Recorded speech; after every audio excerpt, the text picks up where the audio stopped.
트럼프는 이란의 핵 공군을 사실상 무력화했다며 승기를 잡았다고 자신했습니다.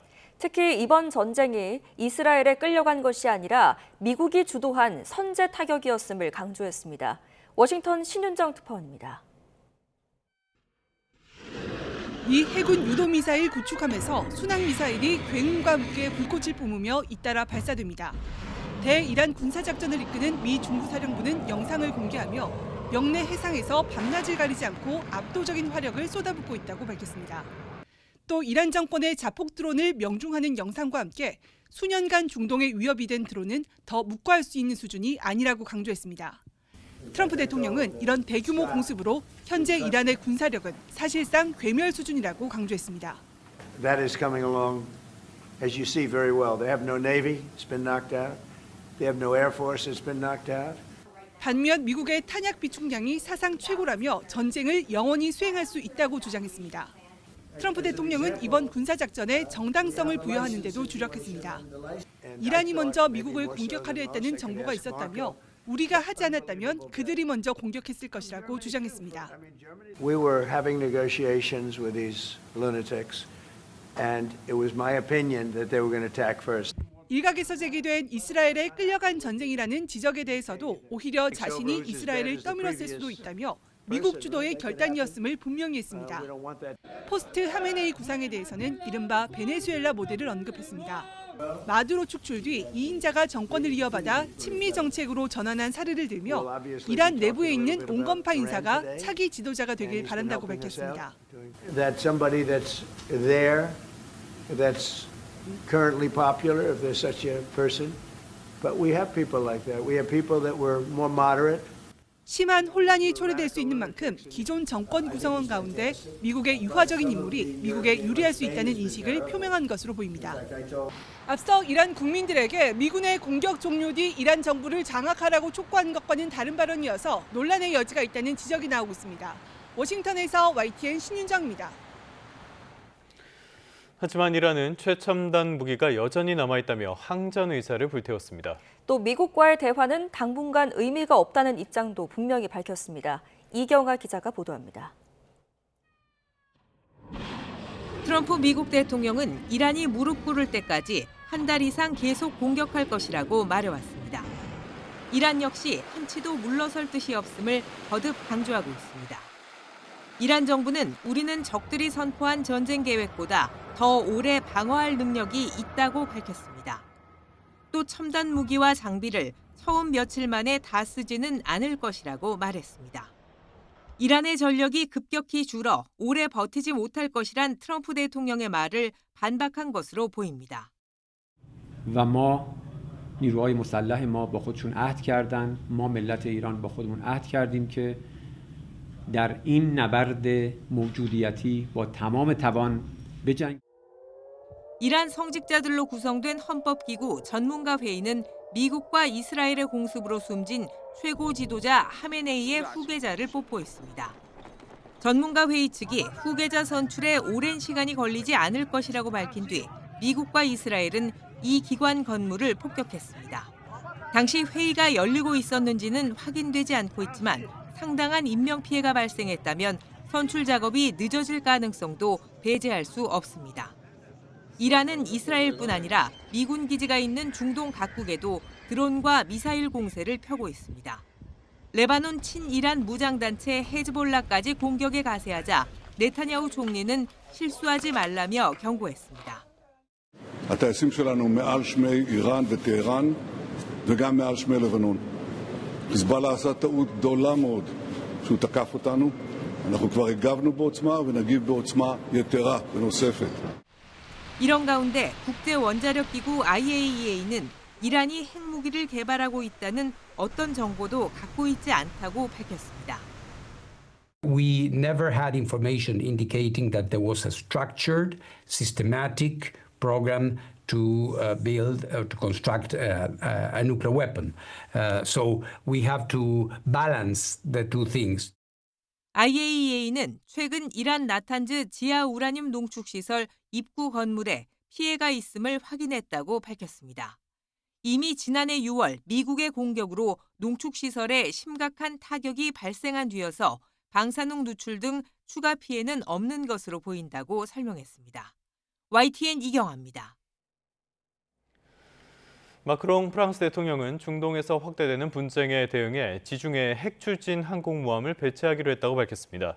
마크롱 대통령은 프랑스 TV로 방송된 사전 녹화 연설에서 항공모함 샤르드고르와 호위함들을 발트해에서 지중해로 이동하도록 명령했다고 밝혔습니다.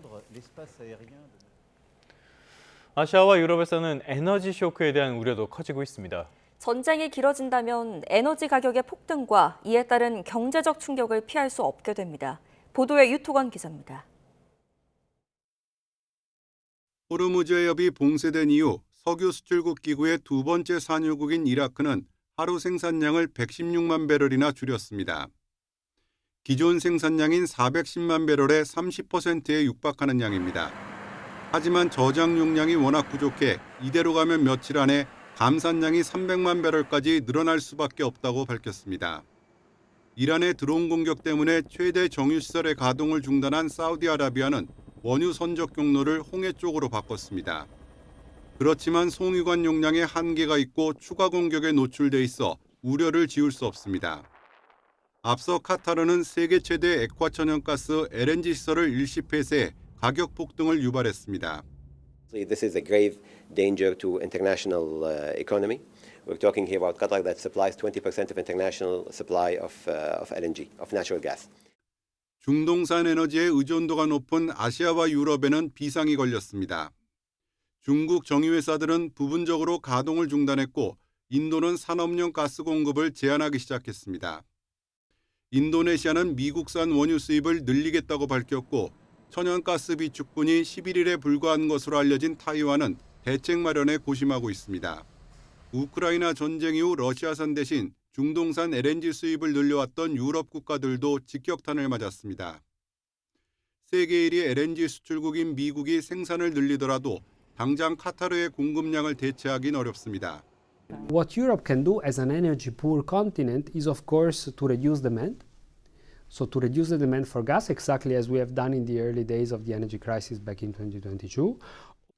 아시아와 유럽 국가들이 확보 가능한 물량을 놓고 본격적으로 경쟁을 벌일 경우 추가적인 가격 폭등은 불가피합니다. 과거 유럽 중앙은행은 호르무즈 해협의 에너지 수송이 3분의 1 정도 차단되면 국제유가가 배럴당 130달러에 이를 수도 있다고 전망했습니다. YTN 유토관입니다.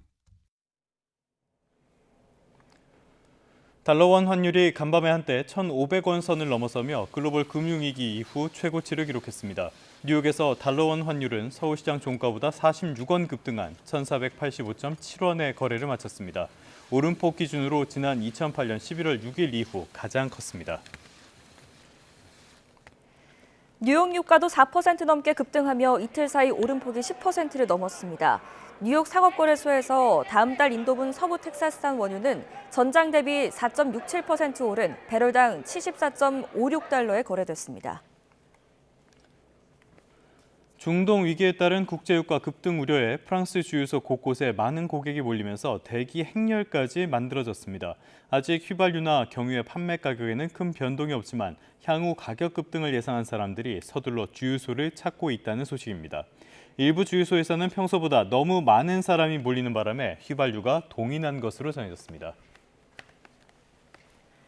트럼프 미국 대통령이 호르무즈 해협을 통과하는 유조선에 미 해군의 보호를 제공하겠다고 밝혔습니다.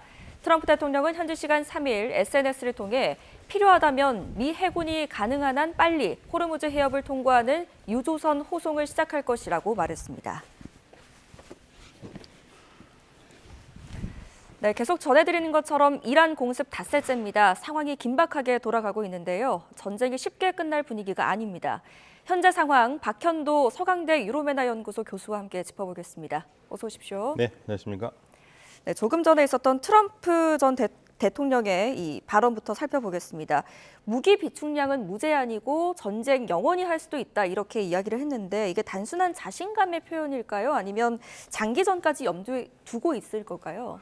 사실은 그 미국의 무기가 모자랄 거라는 얘기가 굉장히 많았어요. 네. 그래서 오래 못할 것이다라는 비판이 있어서 그 비판에 대한 응답인 것 같습니다. 우리 무기 충분하니까 그런 걱정하지 말아라. 그게 일단이고요. 그리고 이러한 그 말은 이란에 보내는 신호도 굉장히 큽니다. 이란도 미국 무기가 떨어지니까 이렇게 할 수 있겠다라는 생각을 가질 수 있거든요. 근데 거기에 대해서 쐐기를 박는 거죠. 우리는 무한정이 있으니까 그런 걱정하지 말아라. 공격 계속할 수 있다. 예, 그런 자신감의 표현입니다. 네, 그럼 현실적으로 전쟁 장기화가 가능한 상황인가요? 지금 현재 상황으로는 그렇게 가고 있는 것 같습니다. 네. 양쪽에서 전혀 굽히지 않고 있거든요. 그러니까 이런 상황에서 트럼프 대통령이 내가 이겼다라고 할 수 있는 그러한 자신감이 표출되도록 이란에서 조금 수그러줘야 되는데 이란은 전혀 그런 게 없거든요. 네. 이렇게 되면 트럼프 대통령의 성격상 계속 더 공격을 할 거고 당연히 그러면 장기전으로 갈 준비를 해야 되겠죠. 우리도 마음 준비를 단단히 좀 해야 될 것 같습니다. 저는 네. 사실은 이번 주 안에 좀 끝났으면 좋겠다는 희망과 그리고 트럼프 대통령이 많은 공격을 한 다음에 자신감 있게 내가 이겼다라고 승리하고 나왔으면 좋겠다는 생각을 했거든요. 그런데 지금 돌아가는 상황은 그렇게 녹록지 않은 것 같습니다. 네. 근데 이 전쟁이 장기화되면 미국도 결국 리스크가 있지 않습니까? 그렇죠. 리스크가 있죠. 근데 트럼프 대통령은 지금 개의치 않겠다라는 거거든요. 그리고 사실은 가장 걱정되는 게 유가였고 예. 호르무즈 해협의 그 안정성이 제일 문제였는데 일단 그 미 해군을 운영해서 유조선들을 보호하겠다는 말에 유가가 갑자기 이제 좀 약간 떨어졌잖아요. 그러한 심리적인 영향들을 많이 받기 때문에 트럼프 대통령이 그런 점을 계속적으로 강구하면서 전쟁을 이끌어갈 것 같습니다. 네, 이 트럼프가 우리가 먼저 공격하지 않았다면 이란이 먼저 공격했을 것이다라고 주장하면서 선제 공격의 정당성을 주장을 했습니다. 이 발언은 국제적으로도 굉장히 파장이 클 것 같은데 어떻게 보세요? 사실은 이란이 선제 공격할 수 있다는 얘기는 계속 나왔었어요. 예. 계속 나와가지고, 그러니까 왜냐하면 이 6월 전쟁은 이란이 그냥 선제 공격을 당했잖아요. 그래서 우리는 이 두 번째 전쟁에서는 맞고만 있지 않겠다. 우리가 먼저 공격할 수 있다는 그 얘기를 계속했고, 그것 때문에 이스라엘이 대단히 걱정을 했었습니다. 그리고 이 전쟁 발언이 올라가면 갈수록 전쟁하기 전에요. 이란이 먼저 갑자기 빨리 칠 수 있다는 생각에 네. 그런 우려를 많이 했는데 이란도 아마 그 점이 부담스러웠는지 우리는 선제 공격하지 않겠다고 선언까지 했었거든요. 네. 그러니까 지금 사실 트럼프 대통령이 말하는 거는 다소 논리는 맞지는 않습니다. 네. 그냥 선제 공격을 정당화하기 위한 그러한 발언이라고 봐야죠. 이 트럼프 대통령의 이 전략적 선택으로 국제사회가 이제 평가할 가능성이 높은 건데 만약에 이 트럼프의 전략적 선택이었다면 공습 작전 전에 트럼프에게는 여러 가지 정치적인 좀 부담이 있지 않았습니까? 네. 뭐 선거도 앞두고 있고요. 또 대법원의 관세 무효 판단도 있었고요.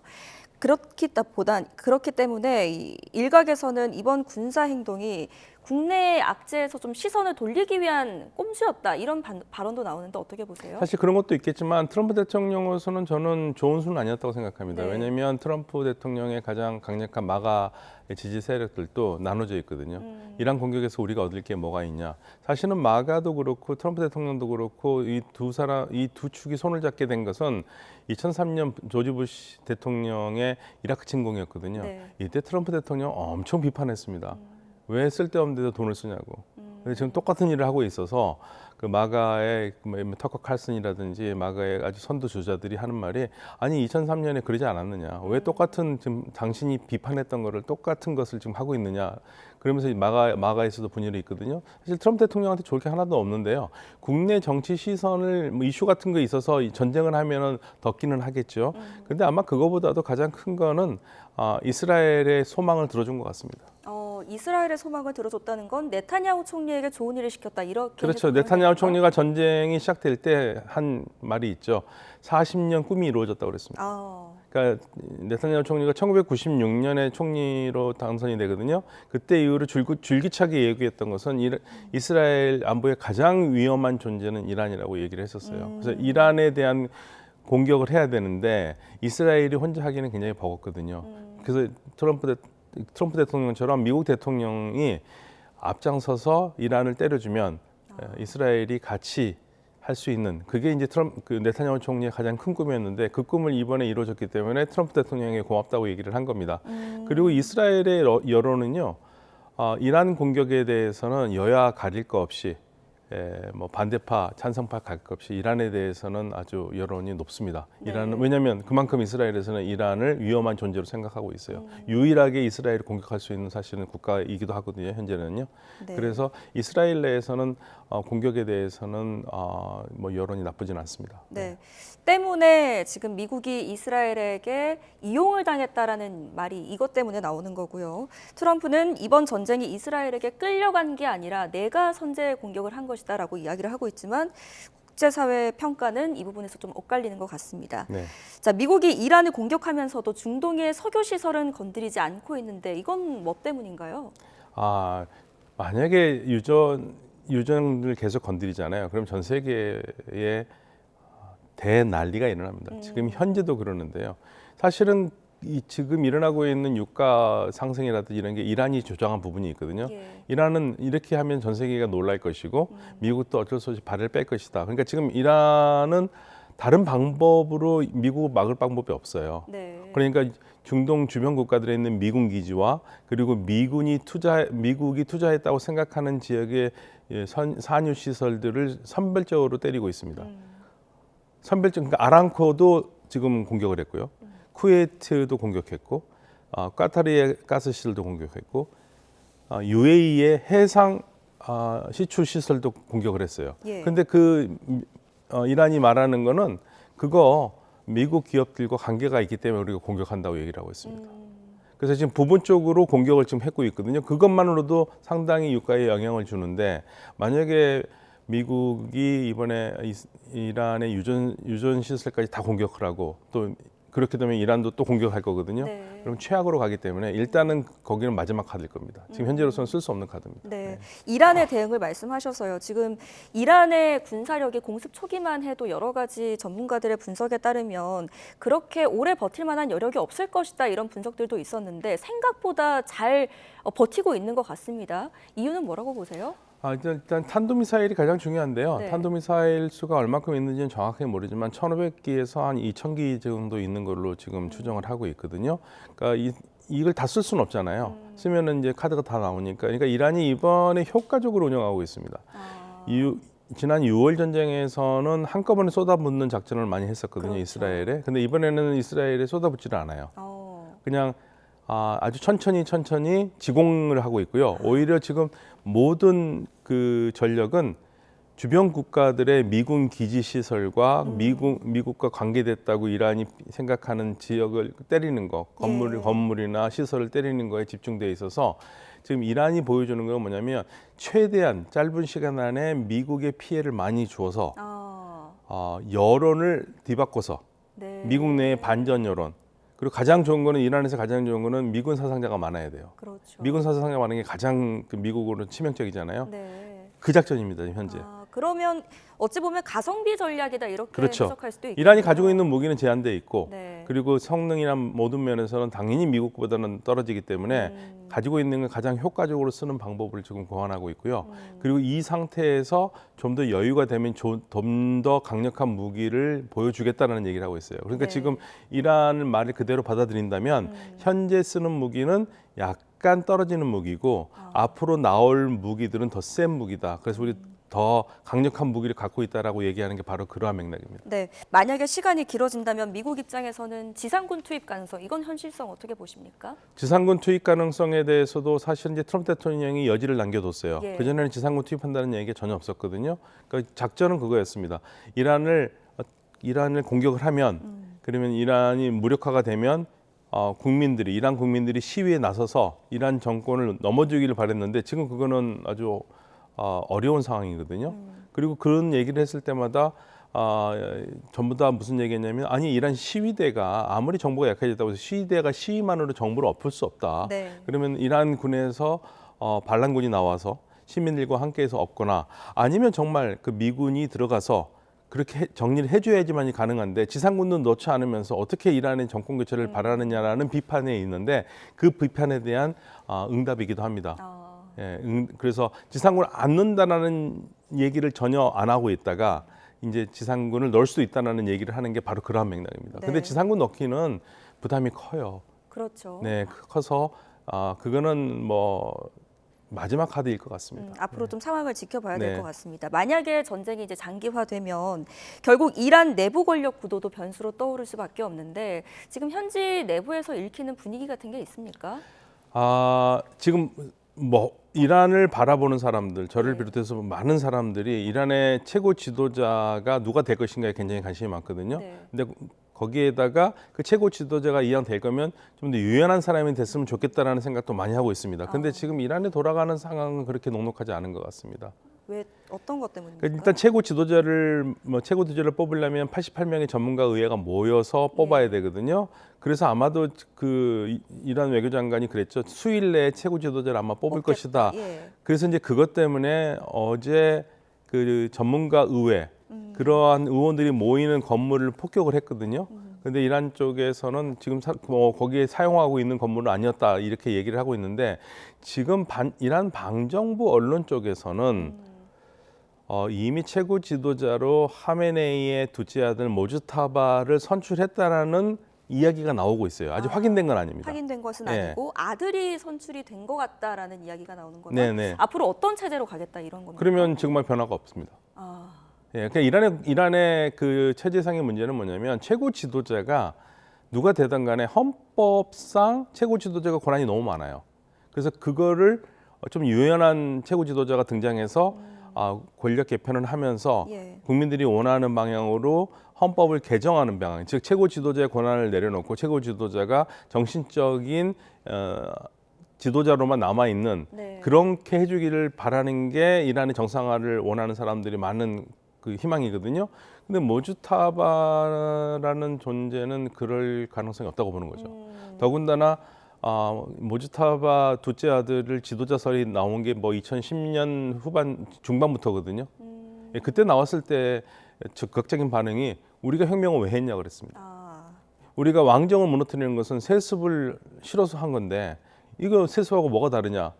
그렇기 때문에 모주타바가 만약에 최고 지도자가 된다면 이란 외에서도 이란 이제 희망이 없구나 생각할 수 있지만 이란 내에서도 이거 왕정과 뭐가 달라 이런 반응이 바로 나올 거예요. 그런데 그러면서도 지금 강력하게 만약에 모주타바가 됐다면 그 힘은 역시 혁명 수비대입니다. 네, 미국과 이스라엘은 체제 전복을 기대했을 텐데 네. 지금 너무나 생각보다 빠르고 치밀하게 후계 체제가 돌아가고 있는 걸 보면 앞으로 이런 상황들이 미국과 이스라엘의 향후 셈법에 또 영향을 줄 것 같은데요. 아마 다시 제거 작전을 할 것 같기도 해요. 아들을. 왜냐하면 이번에 그 하메네이를 제거 작전을 했을 때 하메네이만 목표로 한 건 아니거든요. 아들까지. 왜냐하면 실질적으로 하메네이는 나이가 많고 그리고 아주 오래전부터 둘째 아들이 최고 지도자의 명의로 통치를 하고 있다는 얘기가 많았어요.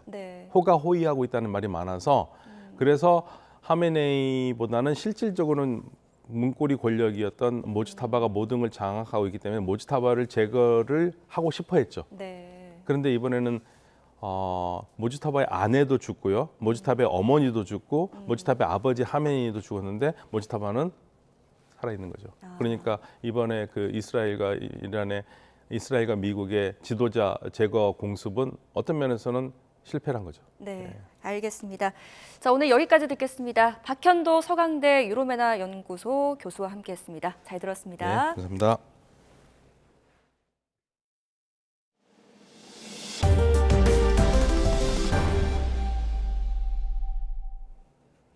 네, 다음 소식입니다. 공천헌금 1억 원 의혹에 연루된 무소속 강선우 의원과 김경전 서울시 의원이 나란히 구속됐습니다.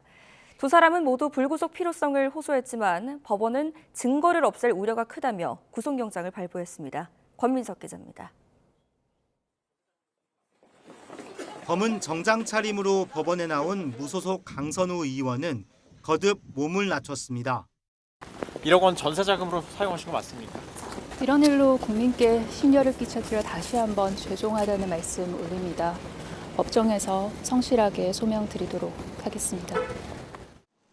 강 의원보다 먼저 법정에 출석한 전 서울시의원 김경 씨도 입을 굳게 닫았습니다. 자수서도 제출하셨었는데 오늘 어떤 점 위주로 소명하셨을까요? 1억 원은 공천의 대가가 맞습니까? 이쪽으로 말씀드리겠습니다. 강선 의원 측에서 먼저 금품을 요구한 게 맞습니까?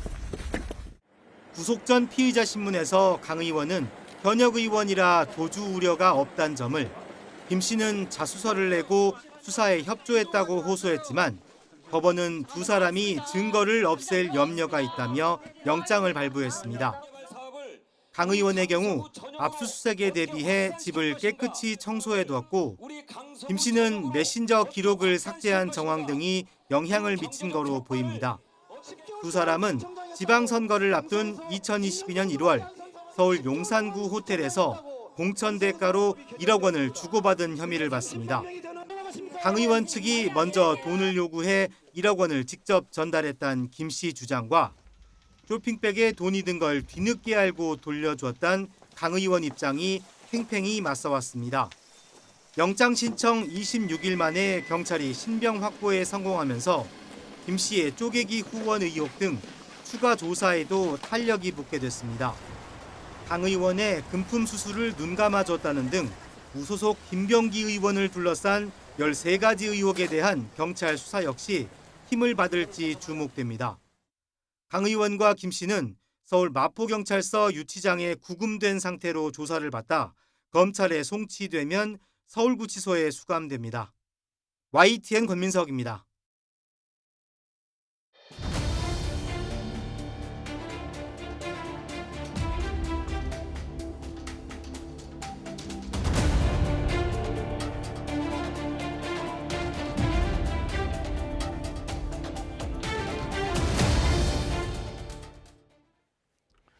네, 미국과 이란의 전쟁 여파로 어제 코스피가 폭락했습니다. 어제 하루 증발한 시가총액만 377조 원이나 됩니다. 석병훈 이화여자대학교 경제학과 교수와 함께 관련 내용 자세히 알아보도록 하겠습니다. 교수님 어서 오십시오. 안녕하십니까. 자, 이번에 어제 말씀을 드렸는데요. 일단 증시 상황부터 쭉 살펴보도록 하겠습니다. 간밤에 뉴욕 증시 상황 한번 보도록 할까요? 어땠습니까? 예, 뉴욕 증시는 3대 지수가 모두 전장보다 하락을 하는 결과가 나왔습니다. 예. 다우존스 지수 0.83%, S&P 500 지수는 0.94%고요. 나스닥이 1% 이상 하락을 했는데요. 가장 큰 이유는 지금 미국과 이란 간의 전쟁이 장기전이 될 수도 있다라는 예. 우려가 커지고요. 그다음에 이란이 호르무즈 해협을 봉쇄를 하니까 이 호르무즈 해협을 통과하는 그 원유, 예, 그러니까 80%가 한국, 일본, 중국, 인도 같은 주요 아시아 국가로 가는데요. 이 주요 아시아 국가의 제조업 생산이 타격을 받을 것이다라는 우려 때문에 이렇게 3대 지수가 하락을 했습니다. 그 말씀하신 걸 들어보면요. 뉴욕 증시가 조정을 받긴 했지만은 낙폭이 그렇게 크지는 않았던 것 같거든요. 그런데 반대로 간밤에 유럽 증시를 보면은 유럽은 굉장히 크게 또 조정을 한번 받았어요. 아시아 증시, 유럽 증시가 미국 증시에 비해서 상대적으로 충격이 큰 배경은 뭘로 봐야 됩니까?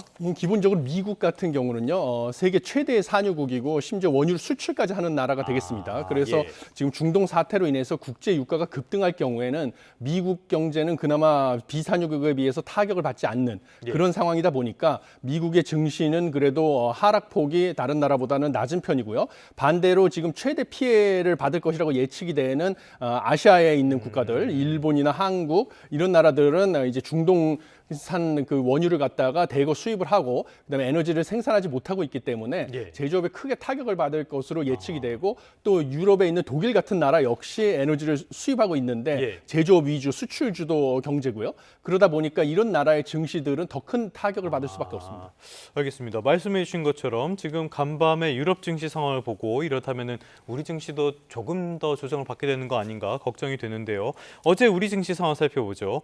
코스피가 무려 7%가 넘게 빠졌어요. 낙폭의 이 규모를 보면은 역대 최다 폭이었다 그러는데 상황이 어땠습니까? 예, 그렇습니다. 어제 심지어 그 매도 사이클까지 낮 12시에 코스피 선물 200 가격 지수가 전일 종가 대비 5% 이상 하락을 하면 프로그램 매도 호가를 5분간 정지하는 매도 사이클까지 발동을 했습니다. 그만큼 그 하락세가 컸고요. 그다음에 이 하락폭이 7.24%를 하락을 했는데 이것은 2024년 8월 5일 8.77% 하락 이후 가장 큰 하락률입니다. 이 당시에 미국 경기 침체 우려로 세계 증시가 폭락을 했었거든요. 그래서 상당히 심각한 상황이고 아까 말씀드린 것처럼 우리나라 그동안 코스피 상승을 주도했던 삼성전자랑 SK 하이닉스 같은 경우 반도체 생산을 위해서 많은 에너지가 필요합니다. 그런데 이 에너지 가격이 급등하면 SK 하이닉스랑 삼성전자가 타격을 받을 가능성이 크니까 이쪽에서도 외국인 매도세가 집중이 돼서 이 삼성전자, SK 하이닉스, 그다음에 현대자동차까지 이런 주식들이 크게 하락을 하면서 코스피가 하락을 했다 이렇게 보고 있습니다. 그러니까 하락률이 가장 컸던 건 아니지만 하락폭은 가장 컸던 거고요.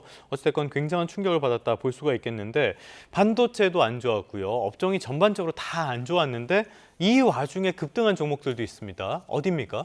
예, 지금 뭐 방산주 같은 경우는 중동에 이제 무기를 수출을 해서 크게 수익이 늘어날 것으로 보여지니까 방산주가 특히 급등을 했습니다. 그래서 한화 에어로스페이스, 뭐 LIG 넥스원, 하나 시스템 등이 다 20% 안팎. 으로 심지어 뭐 30% 가까이도 상승을 했고요. 또 다른 수혜를 보는 것은 정유주로서 S오일이 대표적으로 28%나 상승을 했는데 정유주 같은 경우는 수익을 결정하는 데 있어서 정제 마진이 가장 중요합니다. 정제 마진은 국내에서 파는 휘발유, 경유, 석유류 제품 가격에서 생산 원가를 뺀 게 정제 마진인데요.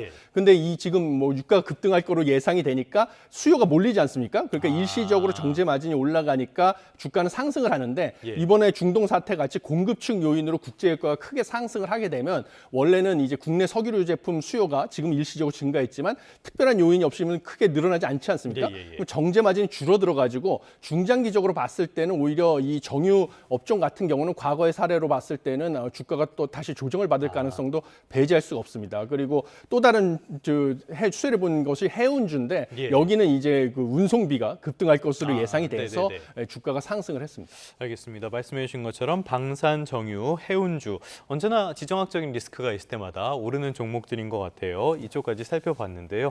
자, 지금 우리가 말씀을 나누고 있는데 어제 굉장히 큰 조정을 받았고요. 최근에 코스피의 굉장한 오름세들 이런 것들이 많이 꺾인 그런 느낌이었는데 혹시 뭐 예상하기 쉽지는 않습니다만 앞으로 추가 조정의 어떤 빌미가 됐다 이렇게도 볼 수 있는 부분이 있는 거 아닙니까? 예, 그렇습니다. 사실은 이 중동 정세의 불확실성이 커지자마자 외국인들은 국내에서 삼성전자, SK 하이닉스부터 해서 계속 주식을 매도를 하고 있었습니다. 그런데 그 개인이 지금 그 매도를 갖다가 받아주는 형국이었는데요. 그동안 사실 코스피가 주요국 증시보다 상승폭이 훨씬 컸기 때문에 이번에 이 사태를 가지고 외부에 이제 트리거가 된 거죠. 트리거가 있으면 그동안의 이익을 갖다가 실현하는 차익 실현의 욕구가 커지고 그래서 좀 조정을 받을 가능성은 크다 이렇게 보여지고요. 여기에 더해서 한국 경제가 지금 여러 외국 투자은행에서 이번에 국제 유가 상승으로 전 세계에서 가장 큰 타격을 받을 수도 있다 이런 전망까지 나오는 와중이니까 지금 경기 침체 우려까지 더해져가지고 좀 추가 조정의 가능성을 배제할 수가 없습니다. 어제 외국인이 5조 넘게 팔아치웠고요. 장 마감 뒤의 흐름도 좋지 않았기 때문에 주의해서 시장에 접근하시는 게 좋겠습니다. 어제 또 눈에 띄었던 게 원달러 환율이 아닐까 싶어요. 원달러 환율 다시 급등을 했고요. 야간 거래에서는 장중에 1,500원 선까지 넘었습니다. 이게 글로벌 금융위기 당시였던 2009년 3월 이후에 17년 만인데 상황을 어떻게 봐야 됩니까? 예, 지금 뭐 원달러 환율이 이렇게 급등을 하고 있다는 것은 결국은 외국인 투자자들이 봤을 때 한국 경제의 기초 체력, 펀더멘탈이 크게 타격을 받을 수도 있다라는 것을 시사한다 이렇게 보시면 되겠습니다. 그래서 지금 장중이 아니라 이제 장 종료 후에 그 거래 규모는 작기 때문에 일시적으로 환율이 크게 튈 수는 있지만 달러당 1,506원 가까이 치솟았었거든요. 이런 것은 그만큼 이번에 중동 사태로 인해서 에너지 수입을 하는 특히 두바이유를 갖다가 수입을 70% 가까이 수입을 하는 한국 경제에 타격이 클 것이다. 그리고 유가가 상승을 하면 당연히 수입액은 올라갈 수밖에 없죠. 올라가는데 수출은 줄어들으니까 물동 비용이나 운송료가 올라가가지고요. 그러면 우리의 경상수지 적자가 또 제기될 수가 있거든요. 무역수지 적자폭이 커지니까. 이건 역시 한국 경제 기초 체력에 타격을 주는 것이라서 이런 것들이 반영이 돼서 원달러 환율이 상승하고 있다. 이렇게 보고 있기 때문에 사태가 장기화될 경우에는 심지어 뭐 1,500원을 돌파해서 뭐 1,500원 중반대까지 갈 가능성도 배제할 수는 없다 이렇게 보고 있습니다. 참 우리를 둘러싼 환경이 정말 우리를 안 도와준다라는 생각이 드는데요. 자, 자산 두 가지만 더 살펴보고 다음 이슈로 넘어가도록 하겠습니다. 금과 코인 여쭤보려고 그러는데요. 예상과는 좀 다르게 움직인 것 같아요. 예, 그렇습니다. 사실 금이라고 하면 국제 정세 불확실성의 수요가 몰리는 대표적인 안전 자산이 되겠습니다. 그런데 간밤에 뉴욕 상품거래소 4월 인도분 금 선물 가격이 4.2%나 급락을 했거든요. 그래서 이게 상당히 지금 주목을 받고 있는데 그 이유는 지금 안전 자산으로 금과 경쟁을 하는 게 달러가 되겠습니다. 미국 달러화인데 미국이 이번에 유가 급등으로 인해서 소비자 물가지수 상승률이 다시 올라갈 가능성도 있고요. 이미 여전히 2% 중반대이기 때문에요. 네. 그래서 연준 의장이 바뀌더라 할지라도요. 이런 상황에서는 미국에서 정책 금리를 연준이 내리기는 어렵습니다. 오히려 인상을 하는 것이 아니냐 이런 전망까지 나오다 보니까 달러 강세가 장기간 지속될 것으로 예측이 돼가지고 달러보다 안전자산에 대한 금보다는 안전자산에 대한 수요가 달러로 더 몰려가는 상황이 발생하다 보니까 금 가격은 하락을 했다 이렇게 보시면 되고요. 그게 또 환율에도 영향을 미쳤을 그렇습니다. 것이고요. 비트코인 같은 경우는 지금 이런 전시에 뭐 스테이블 코인이라든지 이런 것들이 세계 금융망이 타격을 받았을 때 가장 효과적으로 대처할 수 있는 자산 수단이다라는 것이 주목을 받고 그동안의 낙폭이 너무 컸다. 사전에 조정을 많이 받았거든요. 이런 것 때문에 저가 매수세까지 유입이 되면서 오히려 비트코인 가격이 상승을 하는 이런 결과가 나왔습니다. 주식이라든지 금까지는 설명이 다 이해가 되는데 코인 말씀해 주신 거는 잘 납득이 안 되는 부분들이 있는 것 같습니다. 자, 그런데 우리에게 결정적인 영향을 미치는 거는 역시 국제 유가가 아닐까 싶어요. 국제 유가가 이번 사태 이후에 굉장히 가파르게 치솟고 있습니다. 미국 내에서는 휘발유 평균 가격이 벌써 갤런당 3달러를 넘어섰다고도 하거든요. 유가 전망 어떻게 봐야 됩니까? 예, 유가 전망은 지금 뭐 배럴당 100달러 이상 갈 수 있다라는 전망들이 제기가 되고 있습니다. 그래서 대부분 외국계 투자은행들이 지금 현재 브렌트유 기준으로 이제 80달러, 배럴당 80달러 안팎으로 왔다 갔다 하고 있는데요. 이것이 지금 이란과 미국 간의 전쟁이 장기화될 가능성이 점점 커지다 보니까 장기화될 경우에는 배럴당 100달러보다도 오히려 40달러에서 80달러까지 추가 상승할 가능성도 배제할 수 없다라는 전망까지 나오고 있습니다. 그래서 지금 전쟁이 미국에서도 4주에서 5주 정도를 전망했는데 이거보다 더 길게 갈 수도 있다라는 발언이 트럼프 대통령으로부터 나오는 것을 봤을 때는 지금 중장기전으로 갈 가능성이 커져서 점점 국제 유가 전망은 배럴당 100달러 선에 근접해가는 것이 아니냐. 그보다 더 올라갈 수도 있고요. 더 장기화될 경우에는. 그래서 이런 경우에 한국 경제 특히 큰 타격이 있을 것으로 보여집니다. 1갤런이 3.8리터 정도가 되네요. 1갤런이 3달러를 넘었다. 미국인들한테는 많은 의미가 있는 그런 가격인 것 같아요. 예, 그렇습니다. 사실 미국에서 민심에 가장 큰 영향을 주는 것이 휘발유 가격이 되겠습니다. 왜냐하면 미국은 차가 없으면 살 수가 없는, 차가 없으면 살 수가 없기 때문에 대중교통이 많이 발달하지 않아가지고요. 지방 중소도시 같은 경우는. 그래서 휘발유 가격에 유권자들의 표심이 크게 영향을 받는데 이렇게 휘발유 가격이 계속 상승을 하게 되면 지금 11월로 예정된 중간선거죠. 트럼프 행정부의 중간선거, 미국의 중간선거에 크게 영향을 받을 가능성이 있습니다. 이러다 보니까 트럼프 행정부에서 미국의 전략 비축률을 방출해서 국내 휘발유 가격을 안정시키고자 시도할 것이다라는 전망이 점점 커지고 있고요. 그다음에 이제 트럼프 행정부에서 심지어 호르무즈 해협을 통과하는 유조선이 미 해군이 호위할 수 있다라는 가능성까지 시사하는 이런 조치들이 나오기 시작했습니다. 트럼프 발등에 불이 떨어졌다라고도 볼 수가 있을 것 같은데요. 자, 미국의 물가 이야기했고요. 미국보다 더 걱정은 사실 우리 물가일 수밖에 없는데요. 이렇게 환율 오르고 유가 오르고 이러면은 우리 물가에는 치명적일 수밖에 없는 거 아닙니까? 예, 그렇습니다. 좀 우리 물가 상승률도 다시 올라갈 가능성이 크다 이렇게 보고 있습니다. 왜냐하면 국제 유가가 상승을 하게 되면 일반적으로 3주 뒤에 국내 석유류 가격이 상승을 하게 돼 있습니다. 그래서 국내 에너지 가격이 상승할 수밖에 없고요. 그다음에 국제 유가 상승하면 결국은 도시가스 요금이라든지 그다음에 전기요금 같은 공공요금도 상승 압력을 더 크게 받을 수가 있습니다. 그다음에 달러가 강세니까 수입 원자재를 수입했을 때 원화 표시 가격이 상승을 해가지고 뭐 여러 가지 심지어 식료품 가격까지 가공식품 가격, 수입 농산물 가격까지 다 상승을 하게 되면 국내 소비자 물가 지수도 상승할 가능성이 있다. 그리고 더 우려되는 점은 제조업의 생산 비용이 이제 국제 유가 상승으로 크게 올라가니까 그러면 이제 뭐 제조업의 생산도 침체를 맞아가지고 경기 침체와 고물가를 동반한 뭐 스태그플레이션의 우려까지 나오고 있는 상황입니다. 그러면은 이게 내수, 투자 다 영향을 미치게 될 텐데요.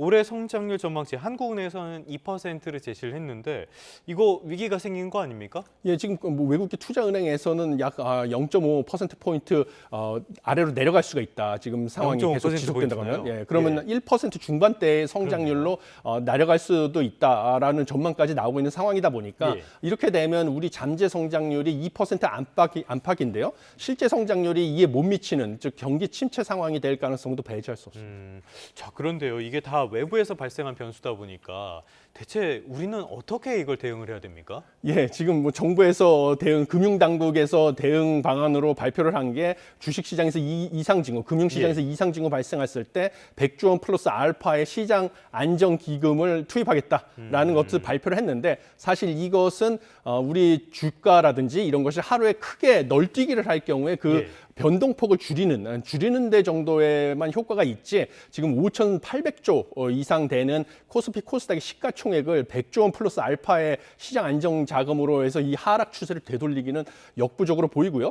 그다음에 이거에 더해서 중동 지역으로 수출하는 중소기업, 중견기업에 최대 13조 3천억 원의 금융 지원을 하겠다라는 일단 대책은 나와 있는 상황입니다. 근데 무엇보다 중요한 것은 환율과 주가의 하루 변동폭을 갖다가 크게 널뛰기를 하지 않게 관리를 하는 것이 중요합니다. 그래서 외환 당국은 부두개입이나 이런 걸로 환율 폭이 널뛰기 하지 않게 관리를 해야 되는데 그 이유는 여러 파생금융 상품에 계약이 몰려 있기 때문에 쏠림 현상이 너무 변동폭이 커지면 쏠림 현상이 발생을 하고요. 근데 주가 같은 경우도 지금 차익 거래 B2가 많지 않습니까? 그래서 너무 하락폭이 커지면 역시 B2가 강제 청산될 수가 있어가지고 이런 부분에 유의를 하는 수밖에 없다 이렇게 생각합니다. 자, 환율에 대해서는 우리 정부라든지 외환 당국이 여러 차례 개입도 하고 노력을 많이 했지 않습니까? 그래도 이걸 잡는 게 쉽지는 않았는데 이번 사태가 얼마 갈지 모르겠지만은 이건 역시도 쉽지는 않을 것 같아요. 왜 이렇게 환율 관리가 어려운 겁니까? 예, 환율이라는 것은 사실은 우리 외환 당국이 아무리 우리가 외환 보유고를 세계 8위 수준으로 가지고 있다고 해도 지금 $1 환율에 개입을 해서 환율이 인위적으로 안정시키는 데는 한계가 있습니다. 그리고 지금 현재 보면 우리나라 경제의 그동안의 기초 체력이 미국 대비 더 안 좋아지지 않았습니까? 대규모 대미 투자라든지 이런 게 예정이 돼 있다 보니까 우리 경제의 기초 체력이 미국보다 안 좋아져서 $1 환율은 상승 추세에 있었는데 이번에 추가적으로 중동 사태가 국제유가가 급등을 하고 그럼 에너지를 수입하고 수출 주도 경제 한국에 더 큰 타격을 줄 것으로 보이니까 이 상승 추세가 더 가파라질 수 있다. 이런 상황이고 이러한 추세 자체는 외환 당국의 개입으로 막기는 애시당초 불가능합니다. 참 좋지 않은 소식만 전해드린 것 같습니다. 지금까지 석병훈 이화여자대학교 경제학과 교수와 함께했습니다. 오늘 말씀 고맙습니다. 감사합니다.